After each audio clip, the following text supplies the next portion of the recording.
How to improve conversation skills. Do you generally find it easy to converse with others? For many, the very thought of engaging in conversation, especially with someone they do not know, causes anxiety. Such people may be shy. They may wonder, what should I talk about? How can I get the discussion started? How can I keep it going? Confident, outgoing people may tend to dominate a conversation. Their challenge may be to draw others out and to learn to listen to what is said. So all of us, whether shy or outgoing, need to keep cultivating the art of conversation. Start at home. To improve your conversation skills, why not start at home? Upbuilding conversation can contribute much to the happiness of a family. The foremost key to such conversation is caring deeply about one another. Deuteronomy 6:6-7, Proverbs 4:1-4, when we care, we communicate, and we listen when the other person wants to say something. Another important factor is having something worthwhile to say. If we have a regular program of personal Bible reading and study, there will be much that we can share. Wise use of the booklet examining the scriptures daily can stimulate discussion. During the day, perhaps we have an enjoyable experience in the field service. We may read something that is informative or humorous. We should make it a practice to share these things during wholesome family conversation.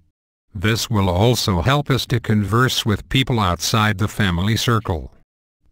Conversing with a stranger. Many people hesitate to start a conversation with someone they do not know. But because of love for God and for their neighbor, Jehovah's Witnesses make an earnest effort to learn how to converse in order to share Bible truths with others. What can help you to improve in this area? The principle stated at Philippians 2:4 is valuable. We are encouraged to keep an eye, not in personal interest upon just our own matters, but also in personal interest upon those of the others. Think of it this way, if you have never met the person before, he views you as a stranger. How can you put him at ease? A warm smile and a friendly greeting will help. But there is more to consider. You may have interrupted his thoughts. If you try to get him to discuss what is on your mind without concern for what is on his mind, will he respond favorably? What did Jesus do when he met a woman at a well in Samaria? Her mind was on getting water. Jesus initiated his conversation with her on that basis, and he soon turned it into a lively spiritual discussion. John 4:7-26. If you are observant, you too can discern what people may be thinking about. Does the person look happy or sad? Is he elderly, possibly infirm? Do you see evidence that there are children in the home? Does it seem that the person is materially well off or that he struggles to obtain the necessities of life? Do home decorations or personal jewelry indicate a religious influence? If your greeting takes such things into account, the person may view you as someone who shares an interest in common with him. If you do not meet the householder face to face, perhaps only hearing his voice through a locked door, what might you conclude? The person may live in fear. Could you use that information to start a conversation through the door?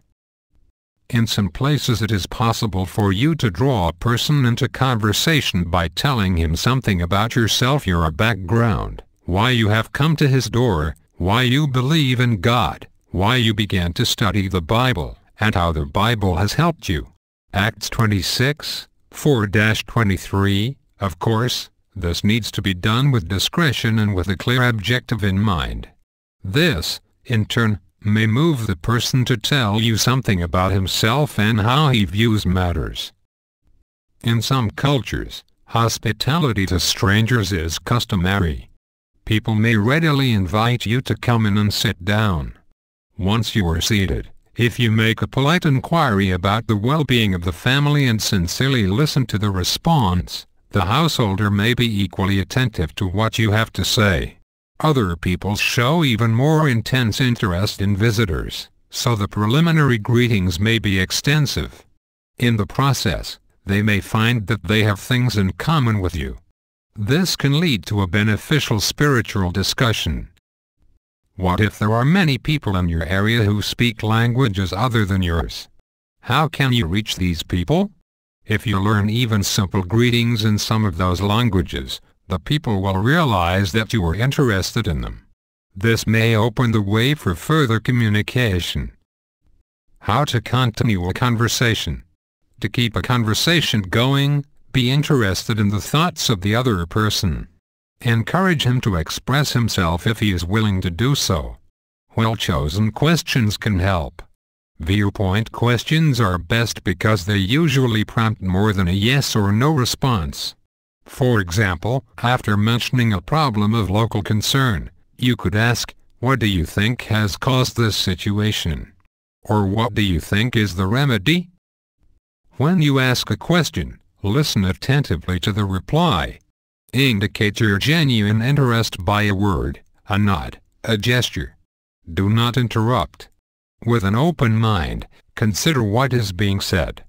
Be swift about hearing, slow about speaking. James 1:19, when you do respond, show that you were really listening to what was said. Realize, however, that not everyone will answer your questions. From some people the only response may be raised eyebrows or a smile. Others may simply say yes or no. Do not get frustrated. Be patient. Do not try to force the conversation. If the person is willing to listen, use the opportunity to share upbuilding scriptural thoughts. In time, the person may come to view you as a friend. Then perhaps he will be willing to share his thoughts more freely. As you talk with people, have an eye to the future. If a person raises a number of questions, answer some of them but leave one or two for the next time you talk together. Offer to do research, and then share the results with him. If he does not raise questions, you might conclude your conversation with a question that you believe will interest him. Offer to discuss it on the next call. A wealth of ideas can be found in the book Reasoning from the Scriptures, the brochure What Does God Require of Us, and recent issues of the Watchtower and Awake. When with fellow believers. When you meet another one of Jehovah's Witnesses for the first time, do you take the initiative to get acquainted? Or do you just stand quietly? Love for our brothers should move us to want to get to know them. John 13:35, how can you begin? You might simply give your name and ask for the name of the other person. Asking him how he learned the truth will usually lead to an interesting conversation and will help you get to know each other. Even if what you say does not seem to come out fluently, your effort indicates to the other person that you care about him, and that is what is important. What can contribute to a meaningful conversation with a member of your congregation? Show genuine interest in the person and his family. Has the meeting just concluded? Comment on thoughts that you found helpful. This can be beneficial to both of you. You might mention a point of interest from a recent issue of the Watchtower or Awake. This should not be done as a show or a test of knowledge. Do it to share something in which you found special delight. You might talk about an assignment one of you may have in the Theocratic Ministry School and exchange ideas on how it could be handled. You might also share experiences from the field ministry. Of course, our interest in people often leads to conversation about people, the things they say and do. Humor too may be part of our speech. Will what we say be upbuilding? If we take to heart the counsel of God's word and are motivated by godly love, our speech surely will be upbuilding. Proverbs 16:27, 28, Ephesians 4:25, 29, 5, 3, 4, James 1:26. Before we engage in the field ministry, we prepare. Why not prepare an interesting tidbit to share in conversation with friends? As you read and hear things of interest, make note of points that you want to share with others. In time, you will have an abundance from which to choose. Doing this will enable you to broaden out beyond making comments on the daily routine of life. Above all, may your speech give evidence of how precious God's Word is to you. Psalms 139:17. Conversation openers. Follow local customs. Offer a sincere compliment. Mention a point of mutual interest. Ask a viewpoint question. Box on page 65, helpful qualities. A cheerful attitude. Warmth and sincerity. Appropriate personal interest.